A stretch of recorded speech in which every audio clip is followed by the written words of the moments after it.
Hello and welcome to Indus News live from Islamabad. I am Muneeb Hamid with the news of this hour. Let's begin with the headlines first.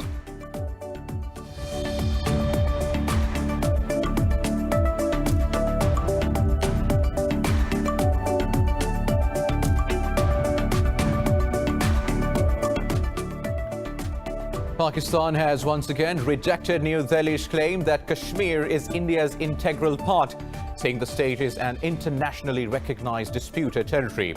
Rebuting New Delhi's response to Prime Minister Imran Khan's speech at the United Nations General Assembly, Pakistan's representative Zulkarnain Cheena said India can only claim to be a military occupier of the valley. Cheena said India's accusations on Islamabad of promoting terrorism are a shameful attempt to deflect the world's attention from the real issues.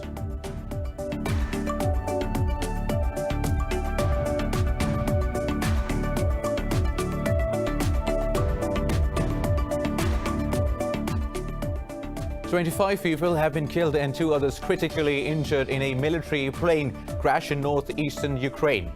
The Interior Ministry said the aircraft crashed while landing during a training exercise.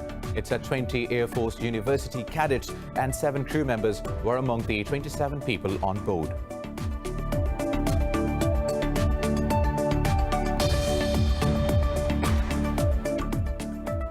Lebanon's Prime Minister DESIGNATE has resigned after failing to form a non-partisan government.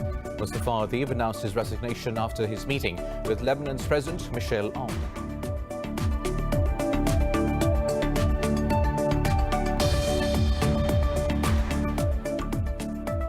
Beijing has accused Washington of maliciously slandering its diplomatic missions and staff in the U.S. China's Foreign Ministry spokesperson Wang Wenbin urged the U.S. to stop the smear campaign, saying Washington is provoking trouble. Beijing's rebuke comes after U.S. Secretary of State Mike Pompeo accused China's General Consulate in New York of conducting espionage.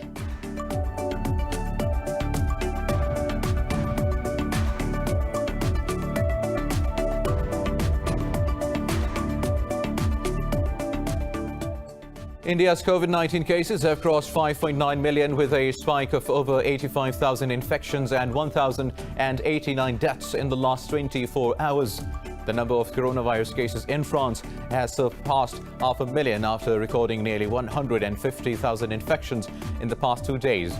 In Pakistan, 7 people have died overnight, taking the toll to 6,451, with more than 309,000 cases. The pandemic has infected over 32 million worldwide and claimed more than 987,000 lives.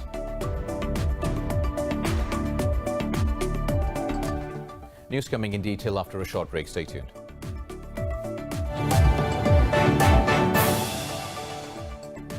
Welcome back. Now let's have the news in detail. We'll start from Pakistan, which has once again rejected New Delhi's claim that Kashmir is India's integral part, saying the state is an internationally recognized disputed territory. Rebuting New Delhi's response to Prime Minister Imran Khan's speech at the United Nations General Assembly, Pakistan's representative Zulkarnain Cheena said India can only claim to be a military occupier of the valley. Cheena said India's accusations on Islamabad of promoting terrorism are a shameful attempt to deflect the world's attentions from the real issues. Cheena terms India as mothership of terrorism, saying New Delhi uses it against each of its neighbors, its own people and the Kashmiris. The Pakistani side said India should put its own house in order to strive for regional peace based on equality and mutual respect to settle the disputes. Earlier, Pakistan's Prime Minister Imran Khan called on the world to probe crimes against humanity in Indian-occupied Jammu and Kashmir. In a video addressed to the United Nations General Assembly, Khan said the global body must ensure that Kashmiris get their right to self-determination. This report has details. Pakistan's Prime Minister Imran Khan highlighted the core issues of the region while addressing the 75th UN General Assembly session. Khan said India is being ruled by an extremist ideology which believes in the ethnic cleansing of minorities, especially Muslims. He said the Kashmir dispute has been rightly described as a nuclear flashpoint, adding that India has put a legislation in place to alter the demographics of the occupied valley. The Premier said this is a war crime under the 4th Geneva Convention. Despite constant Indian provocations and ceasefire violations along the line of control and the working boundary, targeting innocent civilians, Pakistan has exercised maximum restraint. We have consistently sensitized the world community about a false flag operation and another ill-conceived misadventure by India. I want to make it clear that any attempt by the fascist, totalitarian, RSS-led Indian government to aggress against Pakistan will be met by a nation that will fight for its freedom to the end. Referring to the Palestinian-Israeli conflict, the Prime Minister called for a two-state solution in line with UN resolutions. The Prime Minister said Pakistan played a vital role in Afghan peace process and expressed full support for ongoing talks in Doha. Pakistan fully facilitated the process that culminated in the US-Taliban peace agreement on 29 February 2020. Pakistan is deeply gratified that it has fulfilled its part of the responsibility. The Afghan leaders must now seize this historic opportunity to achieve reconciliation. He said the coronavirus pandemic was an opportunity to bring humanity together, but it has instead fanned nationalism and given rise to racial and religious hatred and violence against vulnerable minorities in several places. The one country in the world today where I'm sad to say the state sponsors Islamophobia, and that is India. The reason behind this is the RSS ideology that unfortunately rules India today. This extremist ideology was founded in the 1920s.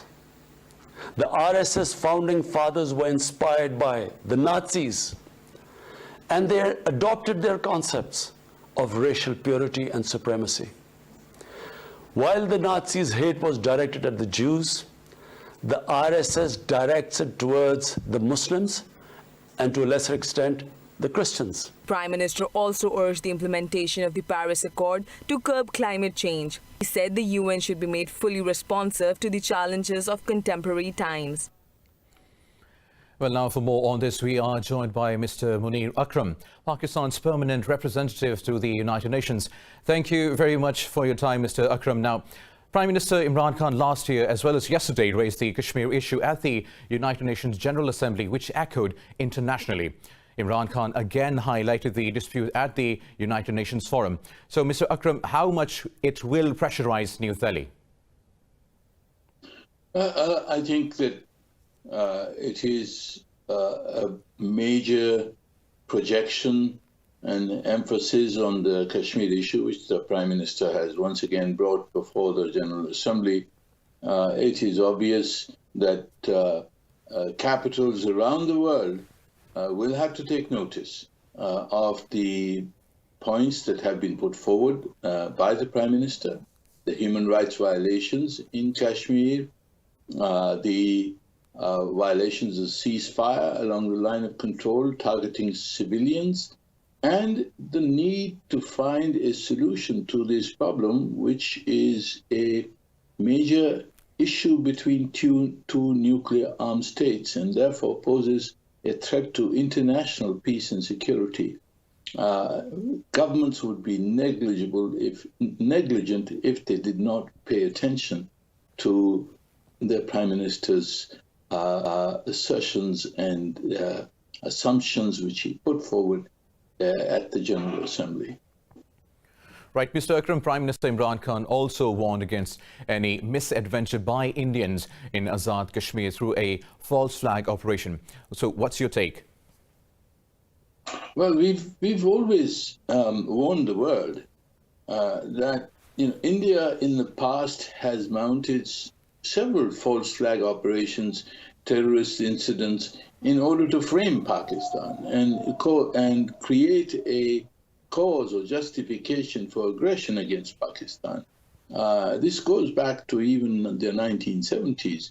This is the Indian modus vivendi of how they operate.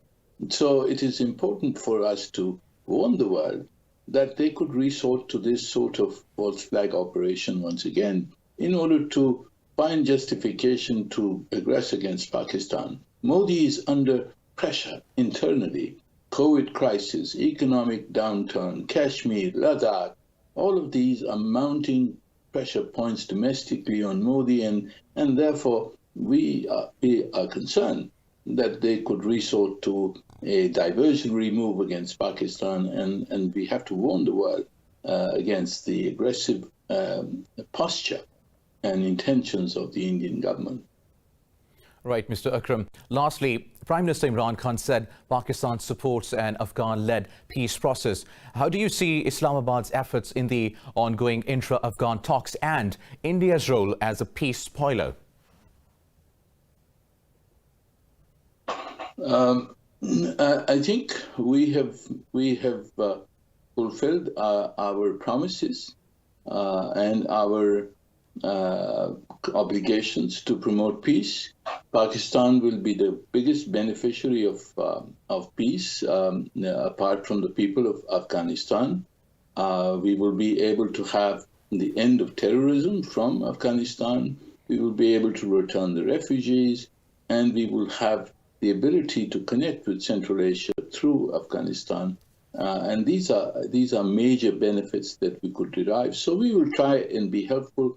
But finally, ultimately, it is the responsibility of the leaders of Afghanistan and the people of Afghanistan to find reconciliation amongst themselves. And this is their responsibility. We will help them. We can't do it for them. Rightly said. Now, Munir Akram, Pakistan's permanent representative to the United Nations. Thanks for talking to Indus News. We appreciate your time. Now, Pakistan has strongly condemned the murder of prominent Kashmiri lawyer and activist Babur Qadri in Srinagar. In a statement, the Foreign Office said another voice critical of Indian atrocities in occupied Kashmir has been silenced through extrajudicial killing.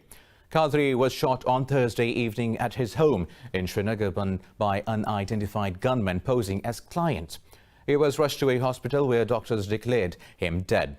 Qadri was an outspoken debater on Indian television where he would defend Kashmir's right to self-determination. Pakistan has called for an international probe into the unabated killings of Kashmiris in the occupied valley. Meanwhile, Indian media has revealed the involvement of Indian entities in money laundering, terrorism, drug dealings and financial frauds around the world. This was exposed in the US financial watchdog Financial Crimes Enforcement Network's leaked reports. More details in this report.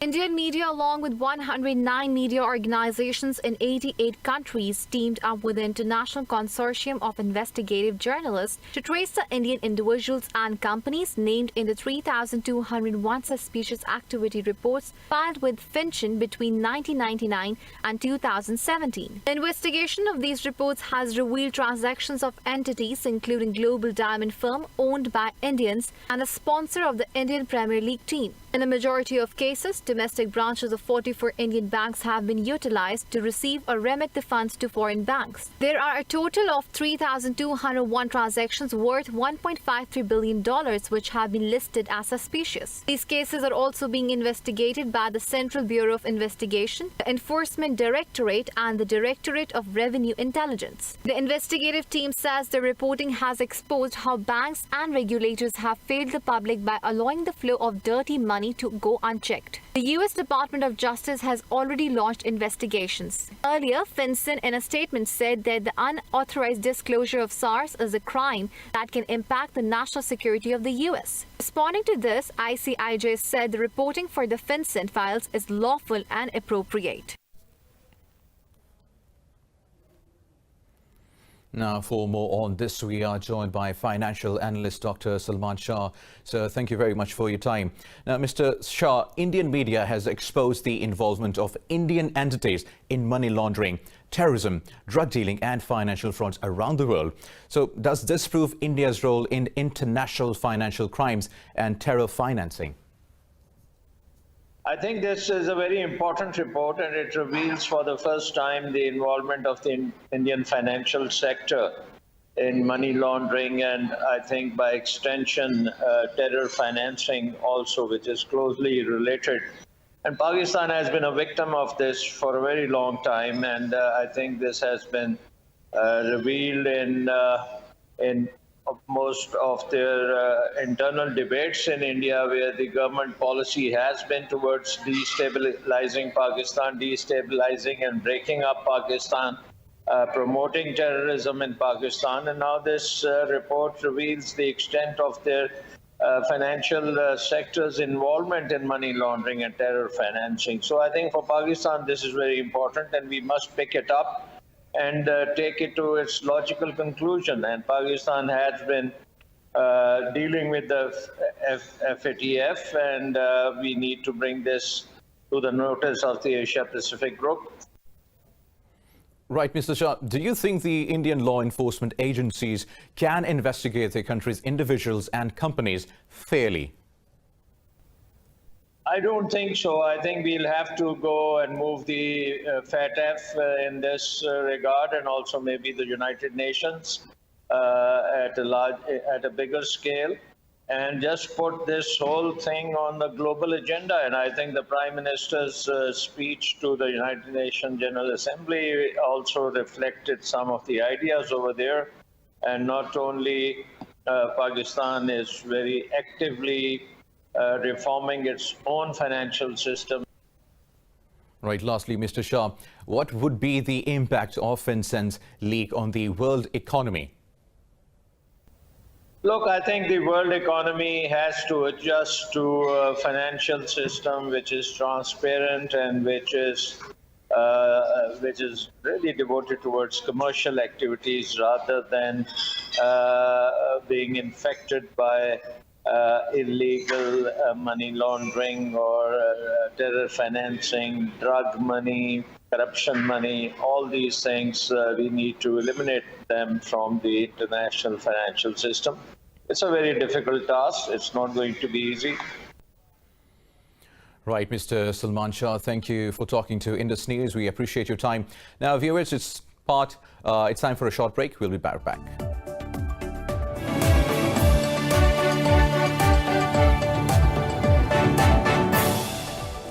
Welcome back. Now moving on with the news stories. 25 people have been killed and 2 others critically injured in a military plane crash in northeastern Ukraine. The Interior Ministry said the aircraft crashed while landing during a training exercise. It said 20 Air Force University cadets and 7 crew members were among the 27 people on board. In a statement, the State Emergency Service of Ukraine said the crash happened around 2 kilometers from a military airport. Kharkiv city's governor said one pilot reported failure in the left engine of the plane as some of the people managed to jump at the lower altitude. We were driving to Shahuiv and a plane fell right before us. We don't know why. A burning man ran outside. A car drove to the place. They took out a fire extinguisher and started putting out fire. Then there came another one. He had his head cut. He was pulled to that side. They put out the fire on the one that was burning. President Volodymyr Zelensky's office said he will visit the crash site while also announcing an investigation into the disaster. Now moving on to Lebanon, where the Prime Minister designate has resigned after failing to form a non-partisan government. Mustafa Adib announced his resignation after his meeting with Lebanon's President Michel Aoun. The outgoing Prime Minister was chosen on August 31 to form a cabinet amid the country's worst political and economic crisis in recent times. Mustafa Adib tried to form a government in a political landscape dominated by sectarian divide and power-sharing model between Muslims and Christians. Key cabinet appointments have reportedly become the bone of contention in the negotiations amid stalled talks with the International Monetary Fund over a vital bailout. Now, at least 7 Palestinians have been injured after Israeli forces used rubber bullets on protesters in the occupied West Bank. The protesters were demonstrating against settlements building in the occupied territory. A journalist covering the demonstrations was also hit by the rubber bullets fired by the Israeli forces. The demonstrators held protests in the town of Kafr Kadum, north of the West Bank. Israel occupied Jerusalem and the West Bank following the 1967 Six-Day War and began establishing settlements in the area.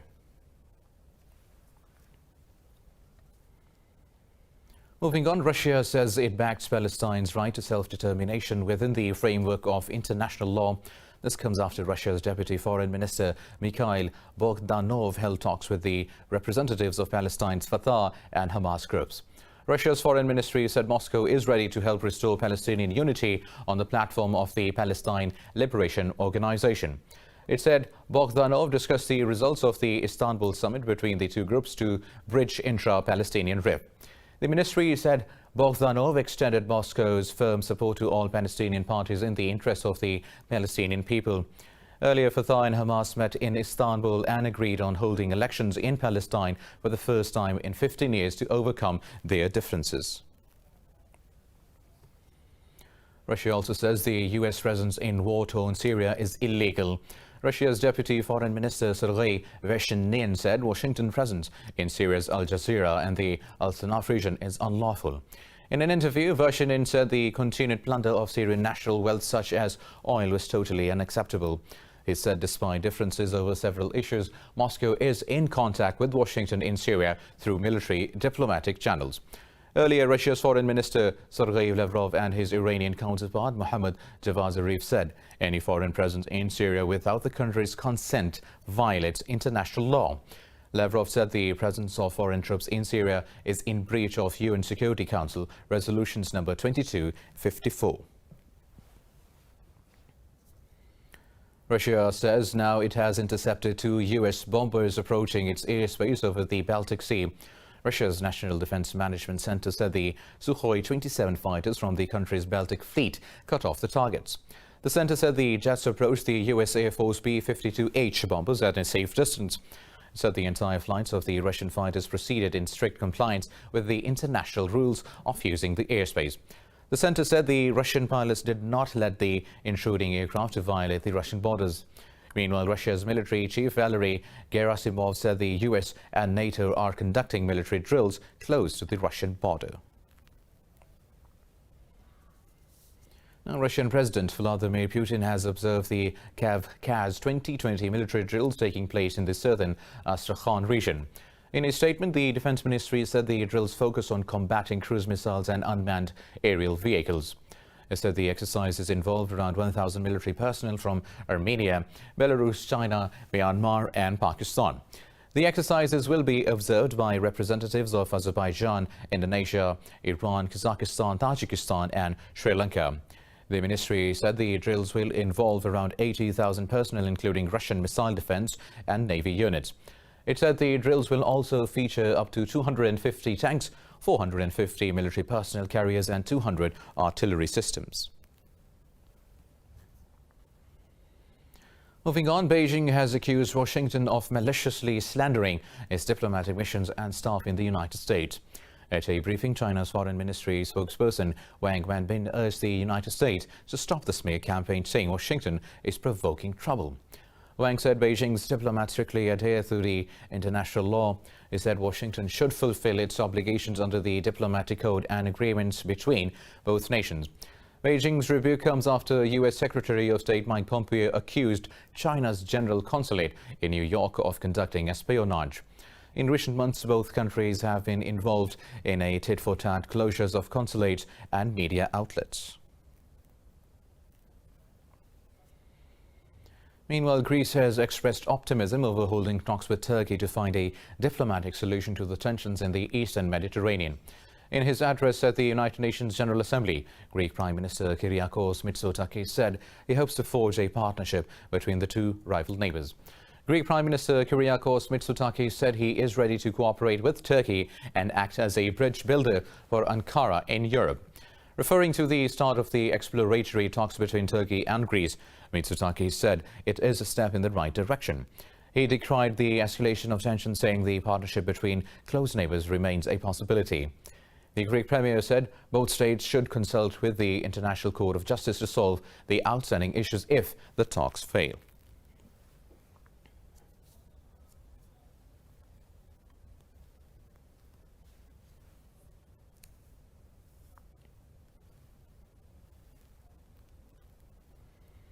Meanwhile, India's COVID-19 cases have crossed 5.9 million, with a spike of over 85,000 infections and 1,089 deaths in the last 24 hours.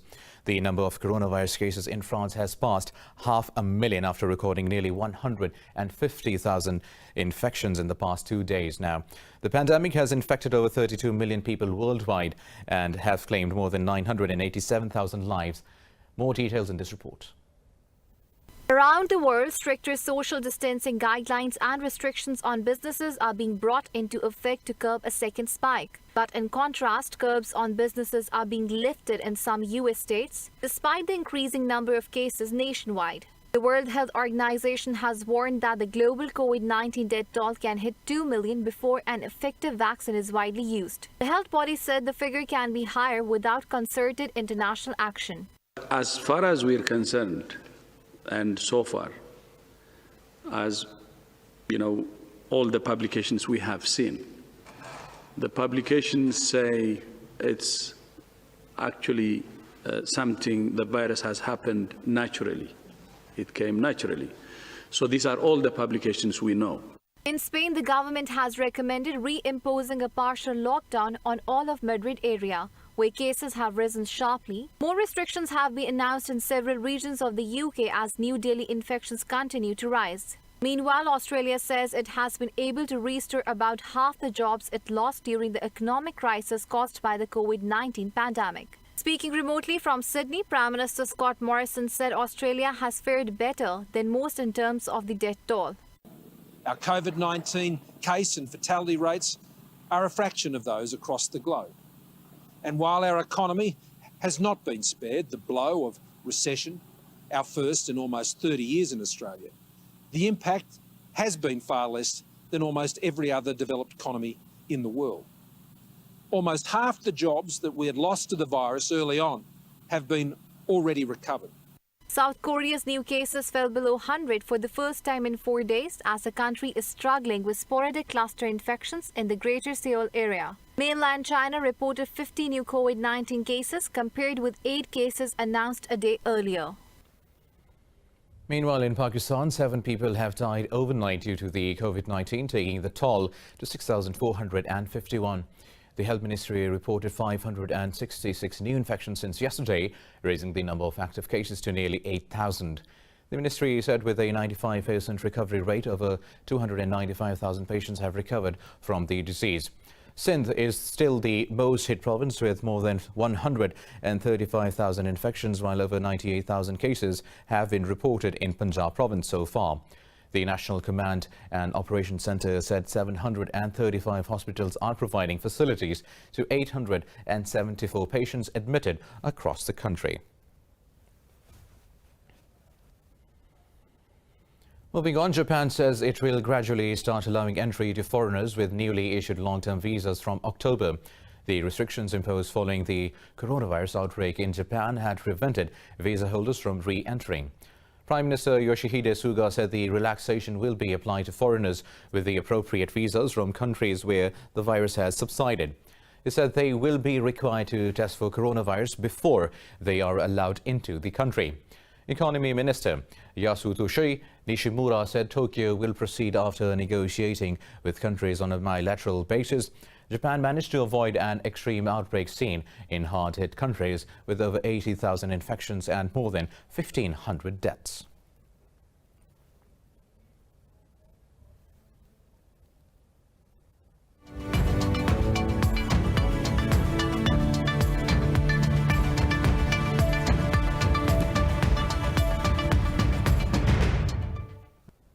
Now, in the latest business stories, the British government says it has borrowed almost $46 billion in August during the global financial crisis amid the pandemic. This has pushed the country's national debt up to a record $2.58 trillion. United Kingdom's Office for National Statistics said the total amount borrowed in the first 5 months of the fiscal year was almost $221 billion. It said this is the highest figure since records began at the Statistics Office in 1993. The office said the government's borrowing in August was less than the Office for Budget Responsibility's prediction earlier this year. It had been forecast that borrowing for the financial year could be as high as $509 billion.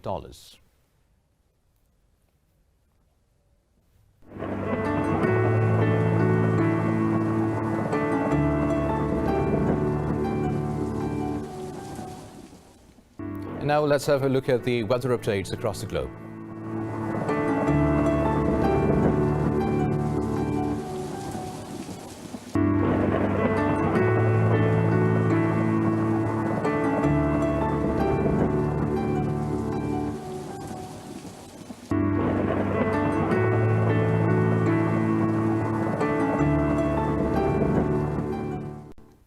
Well, that is all for now. For the latest updates, you can follow us on social media at Indus.News. Take care.